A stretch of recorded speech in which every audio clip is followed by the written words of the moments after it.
Irmãos, abra sua Bíblia em Tito 3. Nós vamos terminar aí um trecho que começamos há muitos sermões atrás. Deixa a sua Bíblia aberta em Tito 3. É um trecho que fala sobre a nossa salvação, predominantemente.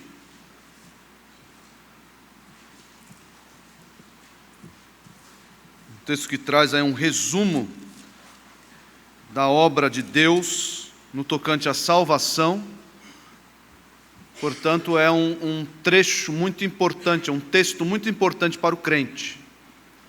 Se você quer saber o que foi feito para a sua salvação, leia esses versículos, especialmente os versículos 4 a 7.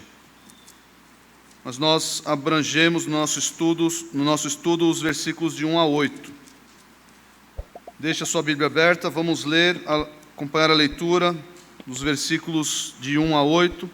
Estudaremos hoje somente o versículo 8, encerrando assim esse trecho. Diz assim Tito 3, 1 a 8. Lembra-lhes que se sujeitem aos que governam as autoridades, que sejam obedientes, estejam prontos para toda boa obra, não difamem a ninguém, nem sejam altercadores, mas cordatos, dando provas de toda cortesia para com todos os homens. Pois nós também, outrora, éramos nécios, desobedientes, desgarrados, escravos de toda sorte de paixões e prazeres, vivendo em malícia e inveja, odiosos e odiando-nos uns aos outros. Quando, porém, se manifestou a benignidade de Deus, nosso Salvador, e o seu amor para com todos, não por obras de justiça praticadas por nós, mas segundo sua misericórdia, Ele nos salvou mediante o lavar regenerador e renovador do Espírito Santo, que Ele derramou sobre nós ricamente por meio de Jesus Cristo, nosso Salvador, a fim de que, justificados por graça, nos tornemos seus herdeiros, segundo a esperança da vida eterna. Fiel é esta palavra, e quero que, no tocante a estas coisas, faças afirmação confiadamente, para que os que têm crido em Deus sejam solícitos na prática de boas obras. Estas coisas são excelentes e proveitosas aos homens. Muito bem, irmãos, nesse trecho, que compreende os versículos de 1 a 8, eu formulei uma mensagem central que deve acompanhar os irmãos. E eu sei que alguns aqui já até decoraram essa mensagem central, pelo fato de nós irmos versículo por versículo. Então esse trecho rendeu aí vários sermões. E a mensagem central que que nós podemos extrair do texto é: o testemunho cristão atesta a salvação e gera benefícios a todos. O testemunho cristão, ou seja, aquilo que nós fazemos, e é visível perante todas as pessoas, atesta a nossa salvação e gera benefícios a todos. O texto, se você olhar para o versículo, começa com o verbo lembrar. Paulo está dizendo a Tito: lembra-lhes, lembra aos pastores que você tem que treinar aí em Creta, lembra aos irmãos das igrejas em Creta, por onde você está passando, lembra-lhes de algumas coisas. Então são 4 lembranças que nós encontramos nesse trecho. Primeira lembrança, os versículos de 1 e 2, é a nossa obrigação. Versículo 3, a nossa condição passada, como nós éramos, como você era antes de ser salvo. Quem você era antes de ser salvo?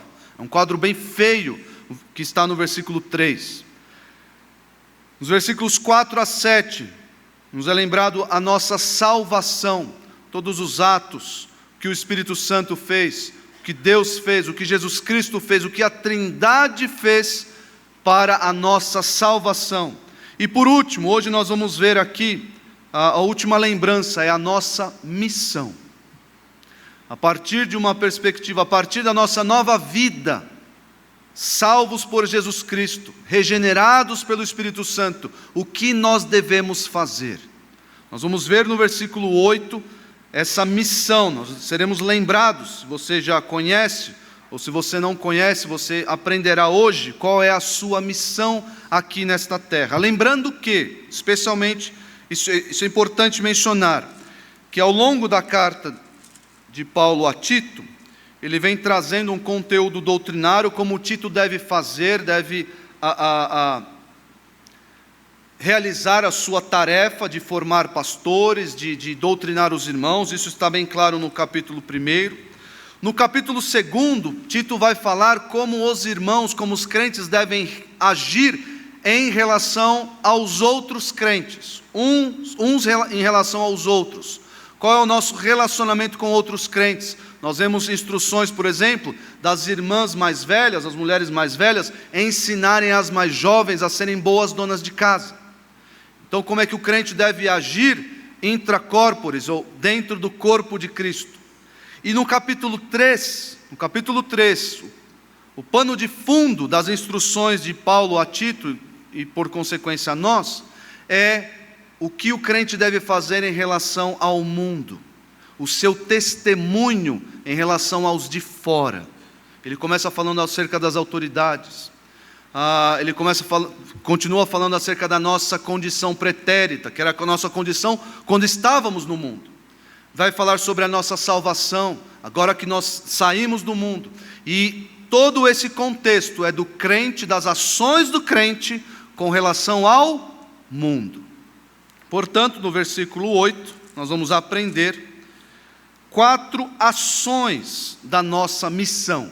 4 ações da nossa missão, o que nós devemos fazer aqui nesta terra. Você que conheceu a fé salvadora, conheceu o Evangelho de Cristo Jesus, você que agora entregou a sua vida a Ele, vive para glorificá-lo, para louvá-lo, você vive para obedecer os seus mandamentos, você tem uma missão. E essa missão tem 4 ações práticas que nós devemos fazer. E isso está aí compactado, expresso no versículo 8. O versículo 8 começa com uma afirmação muito forte, muito enfática. É a afirmação: fiel é esta palavra. Fiel é esta palavra. O uso desse termo, por Paulo, acontece apenas nas pastorais, nas cartas pastorais. Nós não vamos ler, mas está lá em 1 Timóteo 1,15, você que está anotando ou quiser acompanhar, ler depois. 1 Timóteo 1,15, ele utiliza essa mesma expressão: fiel é a palavra, fiel é esta palavra. 1 Timóteo 3,1, utiliza a mesma expressão. 1 Timóteo 4,9, 2 Timóteo 2,11, essas 4 vezes mais Tito, 5 vezes é utilizado essa expressão: fiel é esta palavra. E por que ele faz isso? Para aplicar uma ênfase doutrinária imensa, muito forte, muito veemente.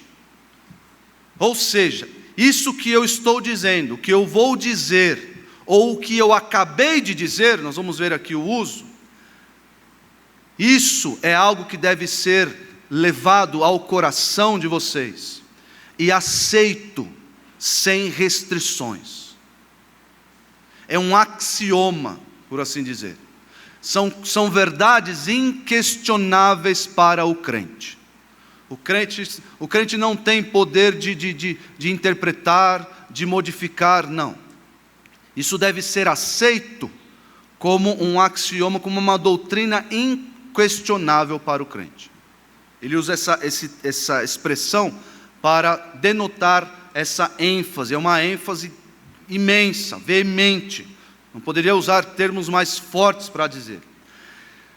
Nos textos que eu mencionei para os irmãos, talvez à exceção de 1 Timóteo 4,9, ele usa a expressão fiel a esta palavra, e então ele diz o que ele quer ensinar, o que ele quer enfatizar. Então ele utiliza a expressão primeiro e posteriormente diz, por exemplo, fiel é a palavra. Se alguém aspira ao episcopado, excelente obra almeja. 1 Timóteo 3:1. É o exemplo que nós temos. Fiel é a palavra. Isso que eu vou dizer é um axioma. Se alguém aspira a ser pastor, excelente obra almeja. Outro exemplo, em 1 Timóteo 1,15. Fiel é a palavra, é digna de toda aceitação. Algumas versões colocam até 2 pontos, para dar essa ideia de, o que é fiel, que ele vai dizer que requer tanta ênfase assim. 2 pontos.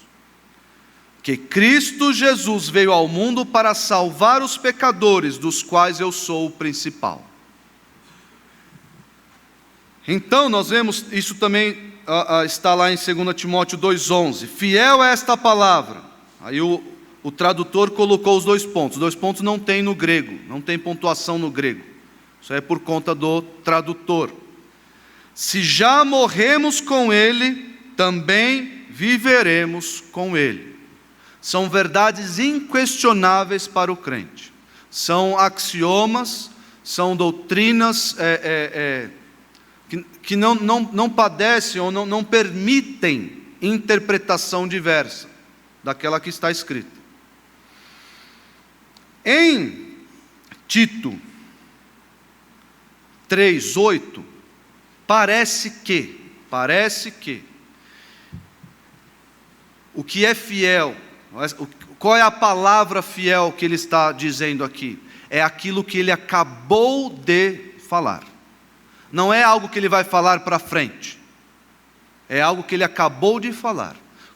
Como se eu tivesse dito algo, Paulo disse algo, e para enfatizar, para colocar um ponto final nessa questão, ele diz: fiel é esta palavra. Aquilo que eu acabei de dizer é digno de toda confiança. Não há questionamentos. Aceitem. Vocês que estão leitores da minha carta, Tito, fiel é esta palavra. Aceite.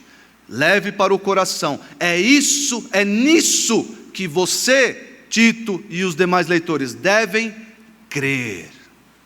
É nisso. Por quê? Porque essa palavra, ela é digna de toda confiança. Mas quando nós nos deparamos com esta expressão, eu já expliquei para os irmãos o uso dela, nós vemos que a primeira ação da nossa missão aqui nesta terra é crer. É crer. Crer no quê? No que nós devemos crer? Muitas pessoas, e eu fiquei espantado com um relato de alguns irmãos que vêm de contextos pentecostais ou neopentecostais, contextos em que a pessoa, ela crê piamente na palavra do pastor. E não é naquele crivo, o que o pastor falou à luz da Escritura. Não é isso. A pessoa crê piamente, dá a sua vida por aquilo que o pastor diz. Seja, tenha base bíblica ou não. Parece que a pessoa crê na palavra do pastor. É nisso que o crente deve crer. Na palavra do pastor. Nas opiniões do pastor. No seu modo de enxergar a realidade. É nisso que o crente deve crer. A primeira ação da nossa missão é crer, é a fé. Mas no que nós cremos? Qual é o conteúdo da nossa fé? É a palavra. É a palavra de Deus. Essa é a nossa missão. Nós somos o povo do livro. Nós temos um livro no qual nós cremos. Nós cremos. E meus irmãos, por mais que os escolásticos ou os filósofos queiram adicionar ou queiram tentar explicar certos axiomas, com a lógica humana, eles não vão conseguir. Por quê? Porque além de a nós serem apresentados certos mistérios, os que estavam aqui ontem, na aula dos decretos de Deus, ouviram vários mistérios. Leram textos que para nossa mente finita, são textos indigestos, são textos difíceis de compreender, de assimilar e de fazer entender em nossa mente finita. Mas a nossa fé, ela não é vencida, ela não é convencida pela lógica humana. Porque o cristianismo é uma religião, por assim dizer, da fé. Nós lemos a palavra e nós cremos no que está escrito. Aquilo que Tito acabou de dizer sobre a nossa salvação, a ação do Espírito Santo, lavar regenerador do Espírito Santo, Jesus Cristo como nosso Salvador, a fé que devemos depositar nele, tudo isso, nós cremos. Certas questões nós não entendemos completamente, mas eu olho para o livro, é palavra de Deus, portanto eu devo crer. Você já teve crises de fé? Se eu perguntar aqui, acho que alguns irmãos vão levantar a mão. Você já teve crise? Não em relação a você, se eu sou crente ou não. Não é esse tipo de crise que eu estou dizendo. É aquela crise de você olhar para o texto bíblico e você não acreditar muito no que está escrito. Você olhar, será que foi isso mesmo? Eu tive várias crises assim na época de adolescente. Eu li muito a Bíblia, assim, fui um leitor voraz da palavra de Deus na adolescência, e eu tive muitos conflitos com a minha lógica, ou a minha incapacidade até intelectual, muitos conflitos com textos bíblicos, e será que vale a pena crer nisso que eu estou lendo? É fácil você olhar para aquilo que nos agrada. Jesus veio, morreu por nós. Que legal, que bonito. Uma morte sacrificial, olha que legal.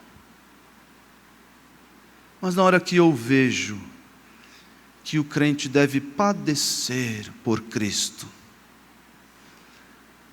eu não sei se eu tenho essa fé desse tamanho. Eu não sei se isso é de Deus. Eu não sei se essa palavra no meu coração é tão fiel assim, tão digna de confiança, porque é muito difícil.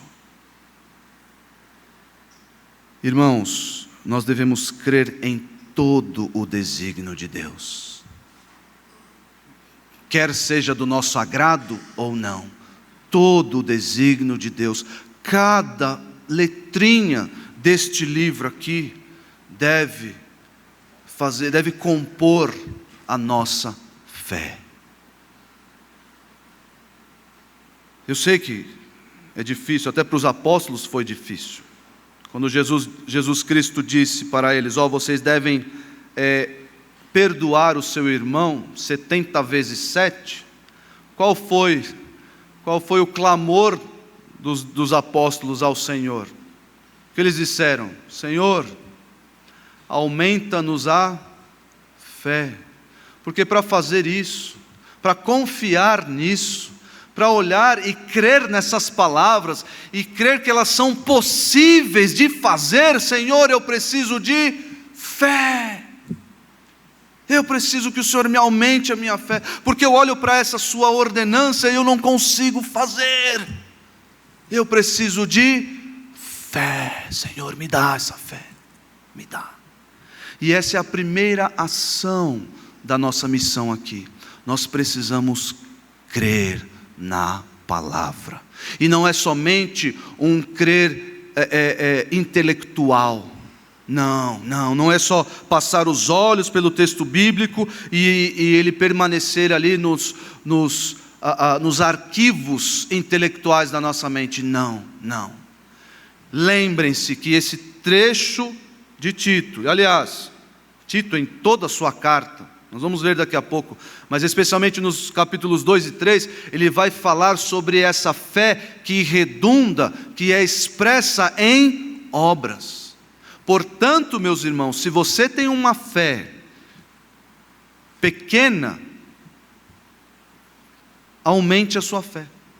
Sabe como? Sabe como você pode aumentar a sua fé? Aumentando o seu conhecimento da palavra. Conheça mais a palavra. Dessa forma, você vai aumentar a sua fé.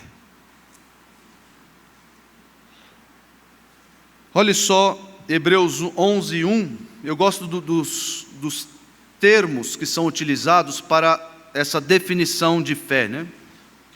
Que vem imediatamente na nossa mente. Hebreus 11:1. Muitos irmãos conhecem esse texto até de cor. Ora, a fé é a certeza de coisas que se esperam, a convicção de fatos que se não veem. Olha só os termos que o autor bíblico utilizou. É a certeza de coisas que se esperam.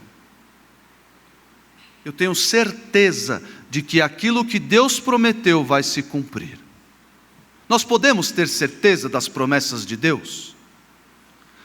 Nós só podemos ter certeza das promessas de Deus se nós tivermos fé. Você só pode ter certeza de que Deus cumprirá as suas promessas, é claro, porque Ele é Deus, porque Ele é fiel, porque Ele é digno de toda confiança. Mas no seu coração, você pode expressar isso aqui, ter certeza no seu coração, aquilo que o Senhor prometeu, Ele vai cumprir. Você pode ter isso por meio da fé. E a convicção de fatos que não se veem. Irmãos, nós cremos em um Jesus que nós não vimos. Por mais que existam provas, evidências históricas de Jesus e a sua obra, nós cremos em um Jesus que nós ainda não vimos. Nós somos o povo da fé. E nós precisamos aumentar a nossa fé, aumentando o nosso conhecimento da palavra. Pois é assim, irmãos, que nós conhecemos o próprio Deus. É assim que nós conhecemos, nós aumentamos o nosso relacionamento com Ele. E o conhecemos mais, sabemos dos seus mandamentos, conhecemos as suas ordenanças, o que Ele fez, o que Ele está fazendo, o que Ele fará por nós. Tudo isso conhecemos através da sua palavra, nesse relacionamento com o nosso Senhor. E dessa forma a nossa fé nele vai aumentar. Essa semana, a minha família, eu e minha família, nós passamos, de segunda a quinta, nós alugamos um sítio ali em Socorro, junto com alguns outros irmãos aqui da igreja, e nós passamos lá um tempo de descanso. E o Davi, filho do João Ivo e da Dani, eu raptei ele lá, falei para o João, vou sequestrar o Davi, e levei o Davi comigo, porque o João não podia, porque precisava trabalhar, passou só um dia lá conosco, mas não podia.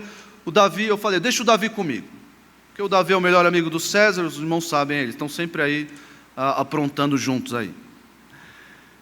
Mas nessa semana, nós passamos esse tempo lá, e o César é meu filho, o César me conhece, e além do seu perfil mais energizado, e tinha um lugar lá na piscina que era um patamar mais alto, e que ele, papai, me pega, e eu estava dentro da piscina, ele se jogou, e se jogava com facilidade, ia correndo e E o papai pegava. Todas as vezes que ele se jogou, o papai pegou. E tirava ele da piscina. E ele ia lá de novo. 2.329 vezes. Olha lá. E eu disse para o Davi: Davi, vem, pula. O tio pega você, o pastor pega você. E o Davi, meio ressabiado, ele via o César pulando, ele via que não tinha perigo nenhum. Ele estava lá: Davi, pula, vem, o pastor pega você. Não vou não, pastor. De jeito que eu vou não, pastor. Não, então eu vou ficar aqui, pastor. Até que uma hora ele pulou, mas pulou só uma vez só. Depois, eu não vou pular mais não, pastor. E foi brincar com outra coisa. O César, ele tem um relacionamento comigo. Ele sabe quem eu sou. Ele sabe que eu não vou decepcioná-lo. O Davi me conhece pouco. Provavelmente se o João Ivo estivesse ali, o Davi pularia. Irmãos, a nossa fé, a nossa confiança em Deus e em Sua palavra vai crescer à medida que nós o conhecemos, que nós nos relacionamos com Ele, que sabemos quem Ele é, como Ele age, o que Ele fez, Suas promessas, Suas garantias. Tudo isso compõe a nossa fé. Você quer aumentar a sua fé? Quer? Quer olhar para as circunstâncias adversas da sua vida e dizer: eu estou tranquilo, porque o Senhor está comigo. Quer? Quer fazer isso? Quer estar diante da morte e dizer: o Senhor está comigo. Quer andar pelo vale da sombra da morte e dizer: o Senhor está comigo? Conheça o Senhor da palavra. Entregue-se a Ele. A primeira ação da nossa missão é crer, porque fiel é esta palavra. A segunda ação da nossa missão nesta terra é pregar. Pregar. Isso os irmãos podem ver no texto, Tito 3,8, quando ele diz: faças afirmação confiadamente. Claro, quero que no tocante a estas coisas, que coisas? As coisas que ele acabou de dizer, no tocante à salvação, no tocante ao testemunho que o crente deve dar em relação ao mundo, a sua submissão às autoridades, no tocante a essas coisas, especialmente a salvação, que foi objeto do foco de Paulo nos versículos 4 a 7, em relação a essas coisas, faças afirmação confiadamente.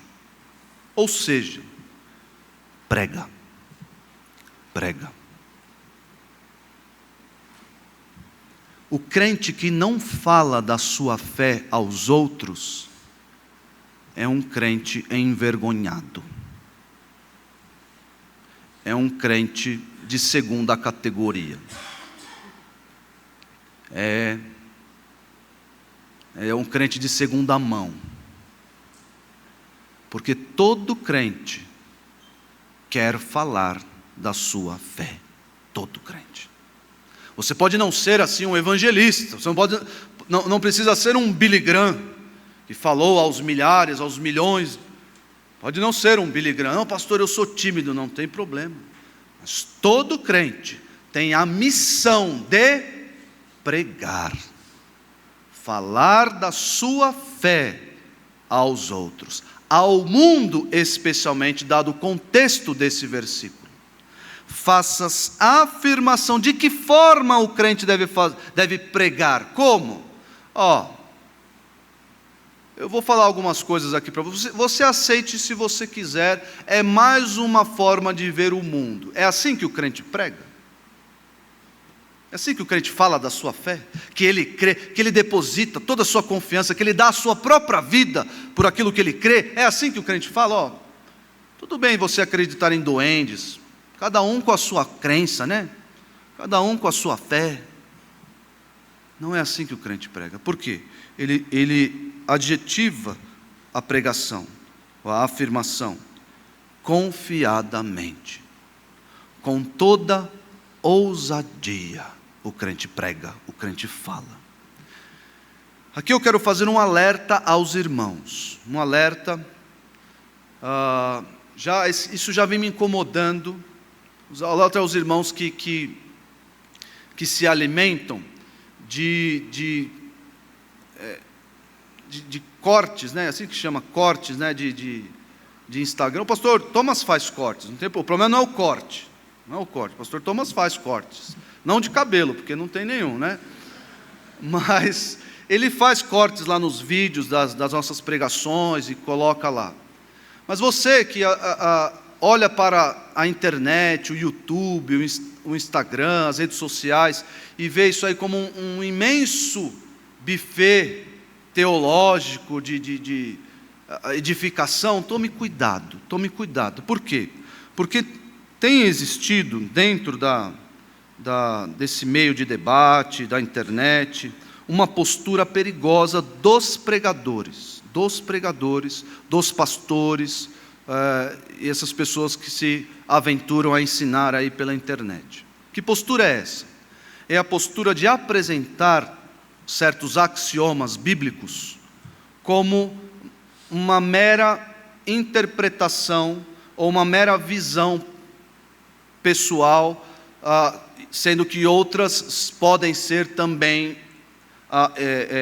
certas ou podem ser aceitáveis. E o que eles fazem? Diz, na minha opinião, eu vejo, utilizam palavras assim, quando vão explicar certas doutrinas bíblicas, diz, na minha opinião, eu vejo, não utilizam mais, a Escritura diz assim, porque a autoridade sobre o crente é a Escritura, acabei de dizer, o conteúdo na nossa fé é a Escritura, mas esses homens utilizam desses expedientes e acabam por amenizar ou retirar daquilo que estão dizendo a autoridade, e dão à visão divergente o mesmo patamar. Então, se eu creio que o crente não deve guardar o sábado, porque isso era exclusivo de Israel, nós não precisamos mais guardar o sábado, o cumprimento da lei está em Cristo, tudo, eu creio nisso. Mas os adventistas creem que deve guardar o sábado, isso aí são só divergências de opinião. Isso é perigosíssimo, porque nós, olhando para esse cardápio repleto, isso aqui é nutritivo, mas isso aqui também é nutritivo.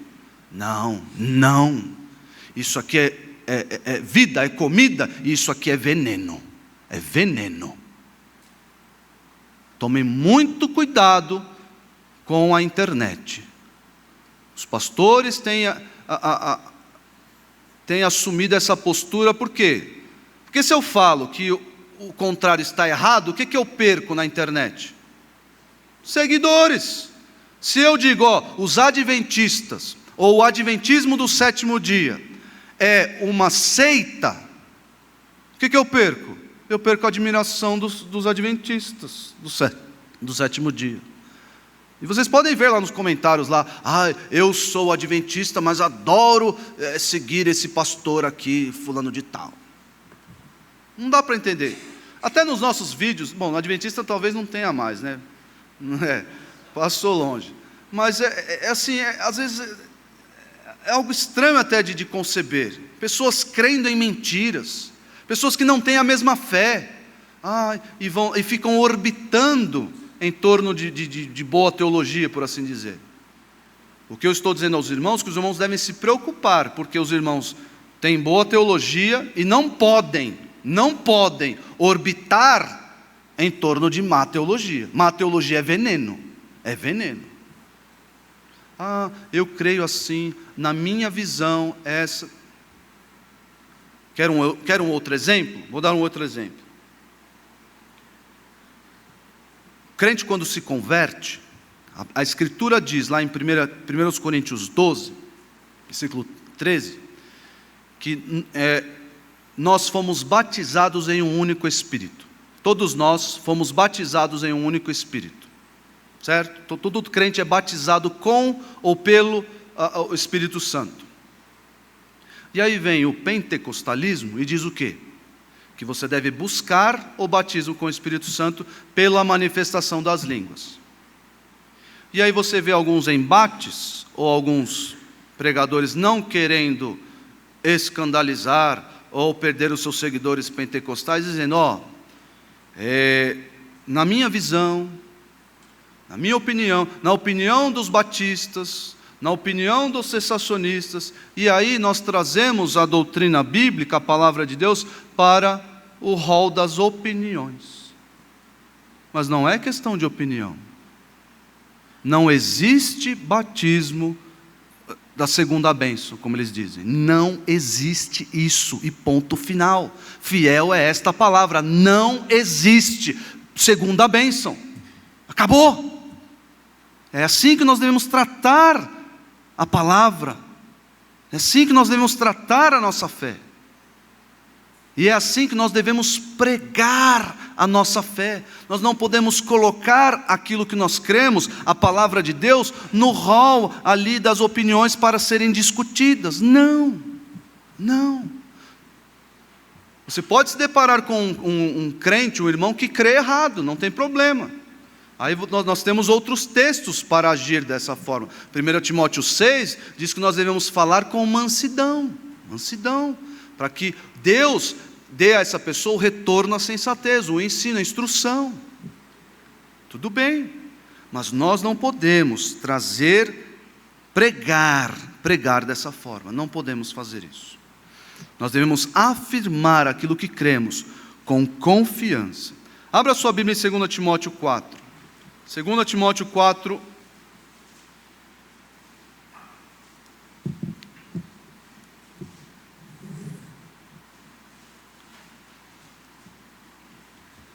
olha só, 2 Timóteo 4, de 1 a 5. Paulo vai começar esse trecho com uma afirmação tão forte quanto a que ele fez em Tito. Talvez até mais. Olha só, 2 Timóteo 4:1, conjuro-te perante Deus e Cristo Jesus, que há de julgar vivos e mortos pela sua manifestação e pelo seu reino. Se ouvisse uma chamada dessa, eu abriria bem os meus ouvidos. Opa, o que eu estou falando não é brincadeira. O que Paulo está dizendo, vai dizer agora, não é brincadeira. É um assunto seríssimo. Que assunto é esse? Olha o versículo 2. Prega a palavra, insta, quer seja oportuno, quer não, corrige, repreende, exorta com toda a longanimidade e doutrina.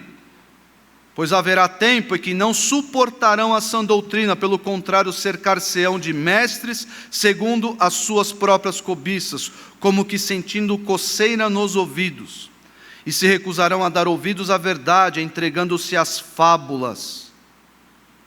É fácil pregar num contexto assim? É fácil pregar no seu trabalho? É fácil falar de Cristo num lugar em que as pessoas estão se tratando estão mudando a linguagem para adequar a uma agenda diabólica? Não, você não pode falar ele elo, todes, elix, umas bobagens variadas aí. É fácil pregar num contexto desse? É fácil dizer para alguém, com todo amor, com todo respeito, com toda mansidão, se você não mudar o seu caminho, se você não crer em Jesus, você vai para o inferno. Não é fácil. As pessoas não querem mais ouvir isso. Não querem.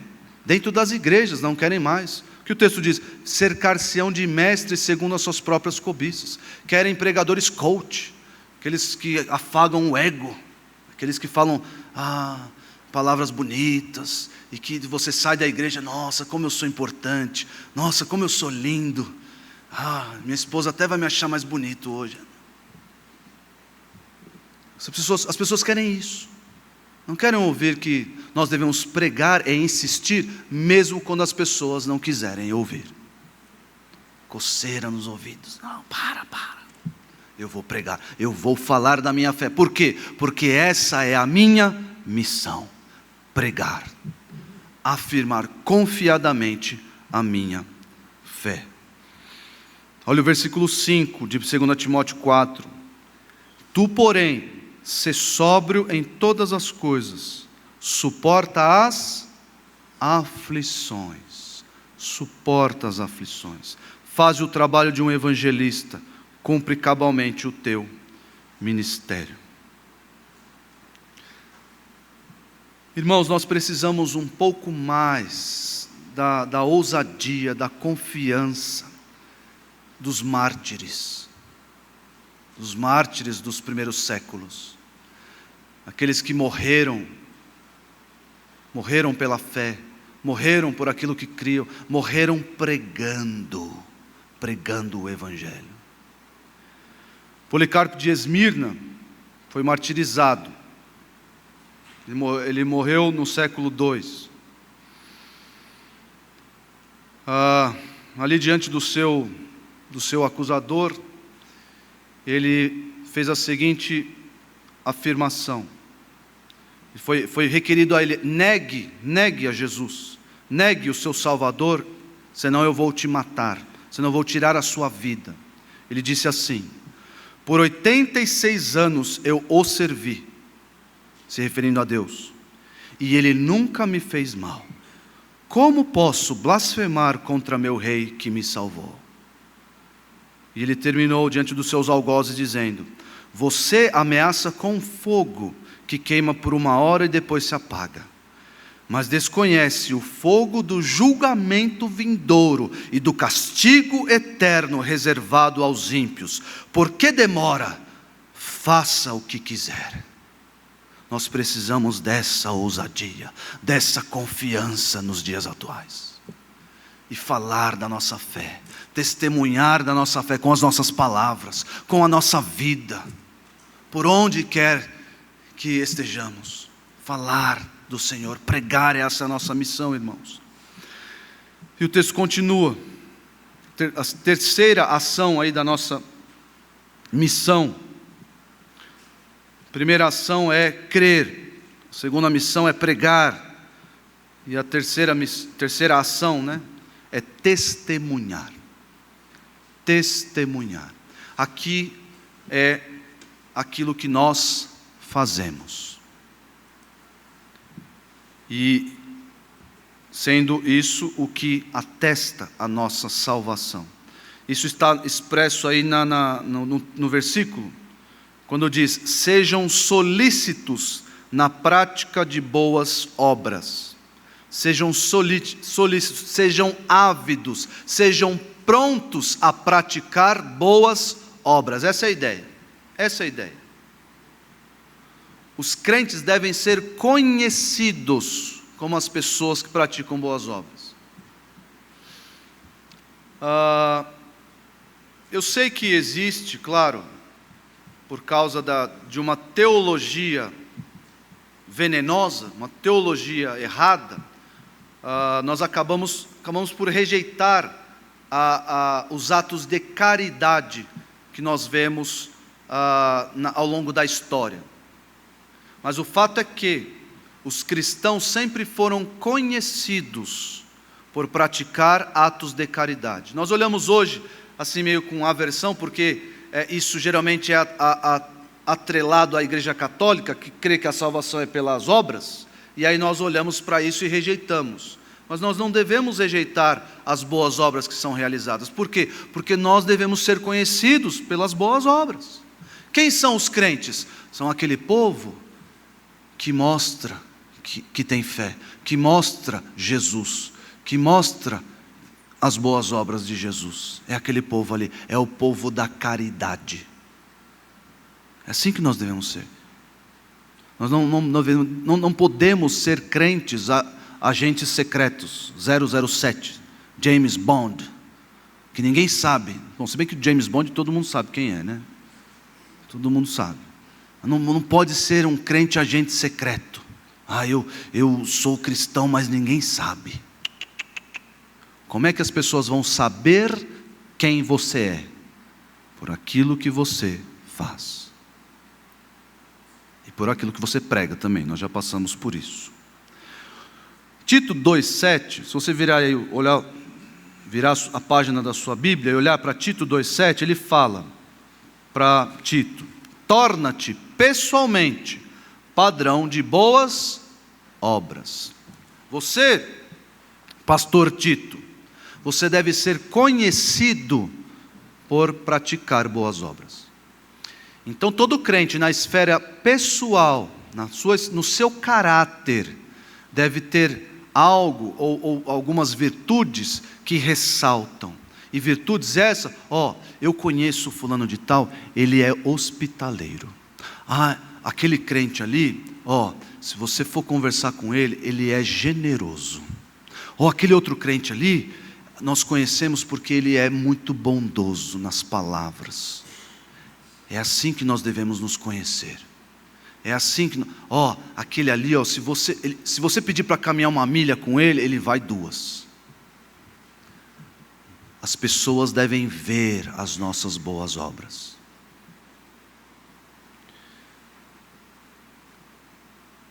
Eu já contei essa história aqui para os irmãos, salvo engano, foi para os irmãos e não foi para os darachinhos. Às vezes as ilustrações elas se confundem.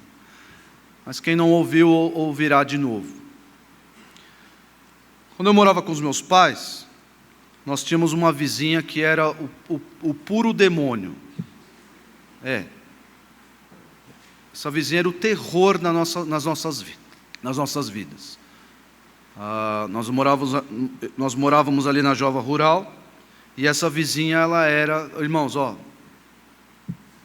depois converse com a minha mãe para você saber as histórias.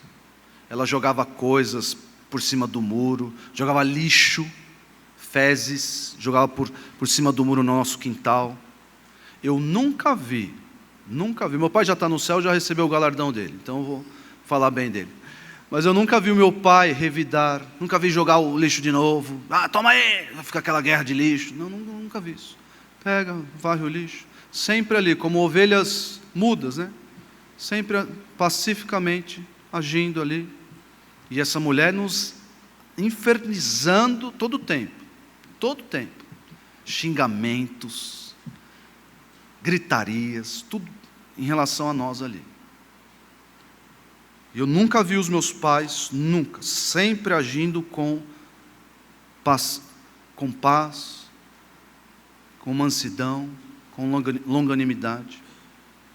Certa vez, o marido dessa mulher adoeceu gravemente. O marido dela, né, mãe? O marido dela adoeceu gravemente. Quem vocês acham que foram os primeiros contactados, que receberam um convite para orar por esse homem?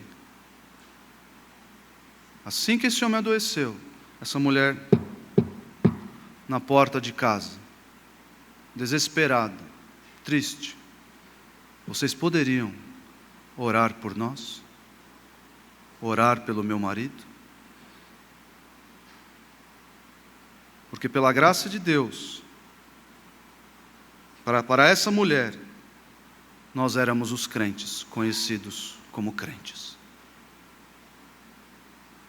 E meu pai foi lá, orou por ele, orou com ela. Depois disso, depois que ele adoeceu, ela ficou mais tranquila, ouviu o evangelho de nós. Acho que até chegou a ir em alguma igreja. Depois essa mulher faleceu. Não sei se faleceu em Cristo. Mas vejam, irmãos, a nossa obrigação em relação ao mundo, em relação àqueles que nos perseguem, em relação àqueles que nos odeiam. Qual é a nossa missão? Testemunhar, mostrar boas obras, fazer o bem, especialmente para aqueles que nos perseguem. Jesus disse: se o teu inimigo estiver fome, dá-lhe de comer, se tiver sede, dá-lhe de beber, porque fazendo isso, amontoarás brasas vivas sobre a sua cabeça. Não quer dizer que vai fazer um churrasco na cabeça do inimigo, não é isso. Mas isso vai deixá-lo, de certa forma, com um pensamento constrangido. Vai fazê-lo, talvez, eventualmente, como fez com essa mulher, agora que eu estou padecendo, eu vou atrás de quem? Vou atrás dos crentes. Por quê? Porque eles fazem boas obras. E você deve fazer. Você deve fazer. Jesus disse para amarmos os nossos inimigos. Tito 2,14 vai mostrar, vai enfatizar. Na carta de Tito, o apóstolo Paulo usa 4 vezes a expressão boas obras, prática de boas obras. Tito 2,14, aqui é a esfera eclesiástica, nós devemos ser conhecidos entre nós como praticantes de boas obras, o qual a si mesmo se deu por nós, a fim de remir-nos de toda a iniquidade e purificar para si mesmo um povo exclusivamente seu, zeloso de boas obras. E agora, Tito 3,8 vai dizer que nós devemos ser solícitos na prática de boas obras. Ele vai reforçar isso no versículo 14 do capítulo 3 também. Irmãos, não dá para desassociar a fé das boas obras, a fé do testemunho. Não dá. A carta de Tiago fala sobre isso. Não dá. Você tem fé? Mostre com as obras. É assim que o crente age. Você tem fé? Você crê? Sim, eu creio. Eu prego e eu testemunho. Até porque, o apóstolo Paulo diz, eu não posso cair em descrédito por aquilo que eu faço.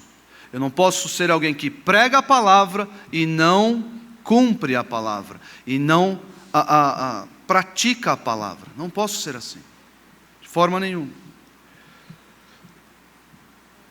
Aqui é interessante, a construção no grego dá a ideia de que as boas obras devem ser a nossa profissão. Muitas pessoas gostam de se identificar com a sua profissão, não gostam? Quem você é? Eu sou advogado. Eu sou engenheiro. Eu sou médico. Eu sou fiscal da Receita. Eu sou policial. Nós fazemos isso. Vai colocar num contrato, lá, fulano de tal, brasileiro, casado, empreendedor, empresário, policial, pastor. Já colocou pastor em algum contrato, pastor Marcos? Já? Pastor? Eu nunca coloquei, sempre coloco advogado. Acho que tem que trocar, porque o advogado hoje em dia não está muito... Não, se bem que pastor... Está difícil. É melhor achar alguma outra profissão, não sei. Mas enfim, irmãos, muitas pessoas gostam de se identificar assim, né? Tenho essa profissão. Aqui a ideia é a mesma. Isaac Araújo Pereira, brasileiro, cristão, praticante de boas obras. Marcos Mendes Granconato, cristão, praticante de boas obras. É isso que me define como crente. Eu sou praticante de boas obras. Eu mostro que eu sou crente de verdade. Eu não sou um crente apático, eu não sou um crente inerte, não. Eu creio, eu prego e eu testemunho. Esse é um crente completo. Esse é um crente de calibre. E é assim que nós devemos ser. Porque é a construção que Paulo faz aqui, nessa expressão, sejam solícitos na prática de boas obras. Irmãos, existe uma preocupação, e aqui eu digo para os mais velhos talvez, os que têm mais tempo na fé, para que os irmãos considerem atentamente essa questão do testemunho. Porque o nosso testemunho não só beneficia, nós vamos falar sobre o benefício daqui a pouco, mas o nosso testemunho não só influencia, vou falar influência por causa dos influencers. Mas hoje está na moda, né? Virou profissão. Sabia que virou profissão? Virou profissão. Você vai ver no jornal lá, antigamente parecia, falando de tal médico, falando de tal advogado, agora falando de tal influencer. Chique, hein? Influencer. A pessoa não tem nada na cabeça, é um influencer. Mas enfim, tempos difíceis, tempos sombrios estamos vivendo, né? Mas enfim, está lá a influência. Mas o nosso testemunho, que é um verdadeiro influencer, nosso testemunho, aquilo que nós fazemos como crente, que influencia de verdade, nós devemos nos preocupar com isso. Quando eu tinha 14 anos, os irmãos sabem dessa história, não é novidade. Deus colocou no meu coração o desejo de ser pastor. Eu não fazia ideia do que era ser pastor, dos detalhes, das noites em claro, dos velórios, dos problemas, não fazia ideia. Eu não fazia ideia do que era isso aí. Eu conhecia do pastor. O que eu conhecia? Aqui, da função, né, do pastor, de pregar. Mas eu queria ser pastor, não por causa do munus pastoral, necessariamente. Deus foi trabalhando isso no meu coração. Demorou 19 anos desde esse dia para eu me tornar pastor. Mas aos 14 anos eu coloquei no meu coração que eu queria ser igual ao pastor. Eu queria ser igual a ele. Eu queria ser igual. Eu queria que minha vida fosse igual, que o meu testemunho fosse igual ao testemunho do pastor Marcos. Isso era claro para mim, claro. Eu falei isso para os meus pais, falei, eu quero ser igual a esse homem. Eu quero ser. Eu quero fazer as mesmas coisas que ele faz. Eu quero ter o mesmo número de filhos até. Consegui. Os irmãos, mas não é brincadeira não. Eu casei com a Aline e nós queríamos ter 3 filhos. Tudo bem que a gente ficou com medo no segundo. Aí Deus mandou mesmo assim o terceiro, e veio o terceiro. Mas eu olhando para o testemunho desse homem, sem ele pensar, sem ele saber, eu quero copiá-lo. Os irmãos têm uma responsabilidade gigantesca para com a próxima geração. Às vezes, incrédulos são cativados, aquele primeiro passo em direção à luz de Cristo, são cativados pelo seu testemunho, por quem você é, pela sua retidão, pela sua incorruptibilidade. Ele é cativado. Por que aquela pessoa ela fala sempre a verdade? Ela não mente. É diferente. Eu vou me aproximar dela para ver qual é que é. E aí ela tem a oportunidade de ouvir acerca da sua fé, ouvir o Evangelho. E aí ela vai, nesse processo, o Espírito Santo vai convencendo a pessoa. Tudo isso começou aonde? No seu testemunho, naquilo que você faz, naquele crente que você expressa ser para as pessoas aí fora. Irmãos, nós não podemos falhar. Nós não podemos nos esconder. Não. Que Deus nos dê graça, poder, fé, para sermos crentes visíveis, notórios. E isso através do nosso testemunho, das nossas boas obras. E por fim, irmãos, a quarta ação da nossa missão é que nós devemos beneficiar. Olha só que legal. Nós devemos crer, nós devemos pregar, nós devemos testemunhar, e isso vai automaticamente beneficiar o mundo inteiro. Não só os crentes, não só a igreja, isso vai beneficiar a sociedade como um todo. Quando ele termina o texto dizendo, estas coisas são excelentes e proveitosas aos homens.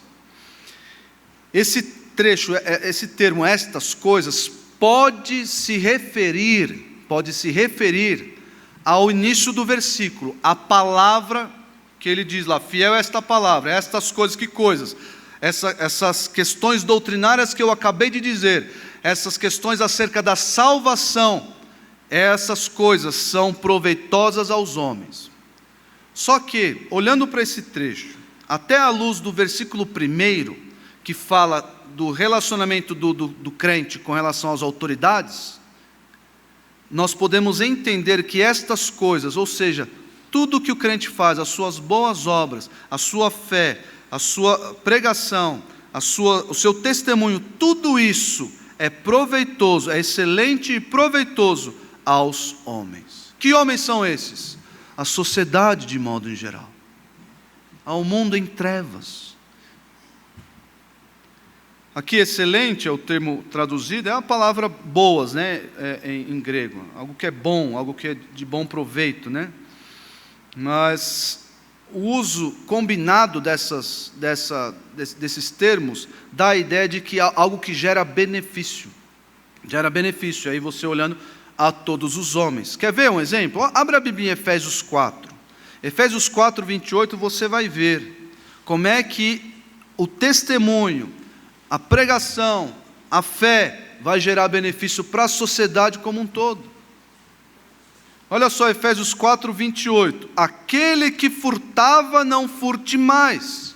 Era ladrão, era batedor de carteira, era ladrão. O que aconteceu?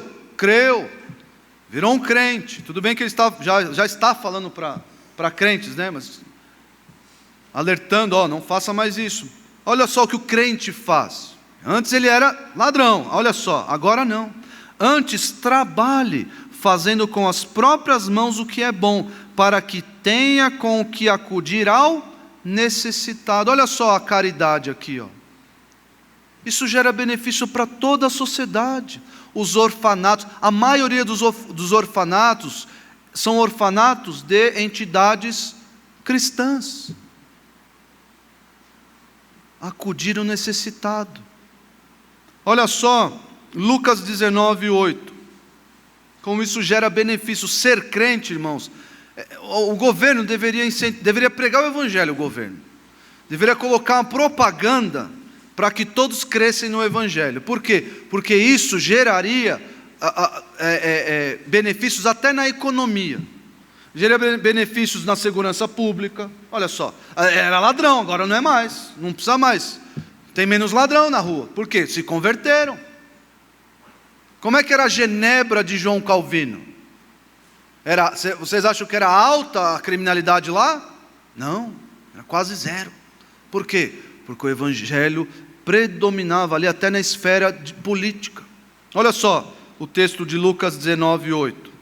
Entre mentes, Zaqueu se levantou e disse ao Senhor: Senhor, resolvo dar aos pobres a metade dos meus bens, e se em alguma coisa tenho defraudado alguém, restituo 4 vezes mais. Olha só o que aconteceu com esse homem que creu.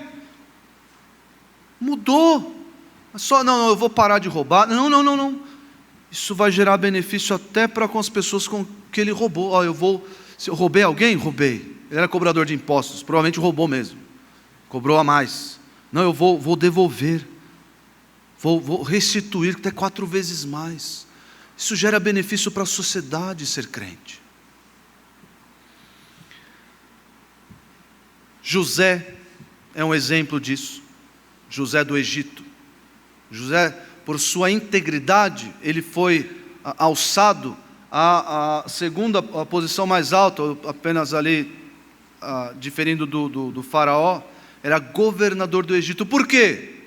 Por causa da sua fé, por causa do seu testemunho, por causa da sua integridade. José foi alçado a esse posto, gerando benefícios a toda a nação, gerando benefícios ao Egito. E aí nós vemos na sequência que na providência de Deus isso gerou benefícios a Israel, inclusive. Israel ia lá comprar do Egito, no Egito governado por José. Daniel, profeta Daniel também, por causa do seu testemunho, isso gerou benefícios para a Babilônia. Por mais que ele tenha sido perseguido, isso gerou benefícios a todos sendo ali governante da Babilônia. Teve um outro personagem, esse aqui já do século XVIII, e morreu no século XIX, William Wilberforce. Ele trabalhou, era um político. Na verdade, ele foi escolhido por alguns partidos políticos para ser ali o seu representante na luta contra a escravatura. William Wilberforce. E ele, como crente, ele tem até uma frase dele, diz: eu estou aqui para lutar, eu tenho 2 propósitos como político. É a abolição do comércio de escravos e a transformação dos costumes. Talvez essa segunda parte ele alcançou por um tempo, mas o diabo deu de acabar com o trabalho de William Wilberforce. Mas ele trabalhou para a abolição da escravatura ali no século XIX, na Inglaterra. É o crente influenciando, beneficiando toda a sociedade. E assim termina esse trecho. Parece que foi uma história muito longa para mim. Acho que para os irmãos também, foram muitos sermões. Os versículos de 1 a 8, nós terminamos com essa exposição. Numa próxima oportunidade, iniciaremos os versículos 9 e 10 e 11, iniciando uma outra perícope. Mas eu tenho um recado para você que desconhece a fé, você que prega idolatria, prega bobagens, ou não tem algo para crer e segue vivendo aí, você que não se preocupa com o seu testemunho, você que gera malefícios para a sociedade, com o seu modo de andar, você pode conhecer a salvação que há em Cristo Jesus. Entregue a sua vida ao Salvador. Leia os versículos 4 a 7, veja o que Ele fez por você. Leia o versículo 13, veja como você é hoje. Quem você é hoje. E veja a solução para isso nos versículos 4 a 7. E crendo no Senhor, você será capaz de pregar, de testemunhar e beneficiar todos ao seu redor. Vamos orar. Senhor Deus, muito obrigado, porque o Senhor deixou diretrizes claras para nós, uma missão clara do que devemos fazer. Obrigado, ó Deus, por essas ações. Obrigado porque o Senhor nos dá graça para fazer tudo isso, porque essa é a Tua vontade. Pedimos que o Senhor nos fortaleça, que o Senhor nos encoraje, que o Senhor nos dê ousadia para enfrentarmos as tribulações, para testemunharmos neste mundo de trevas, para pregarmos o Teu Evangelho santo, imutável, aos perdidos. E que esse Evangelho, que a nossa fé cresça à medida que conhecemos mais o Senhor e nos relacionamos mais contigo. Obrigado, ó Deus, por essas obras em nossa vida. Ajuda-nos a cumprir cabalmente o nosso ministério, a nossa missão. Em nome do Salvador. Amém.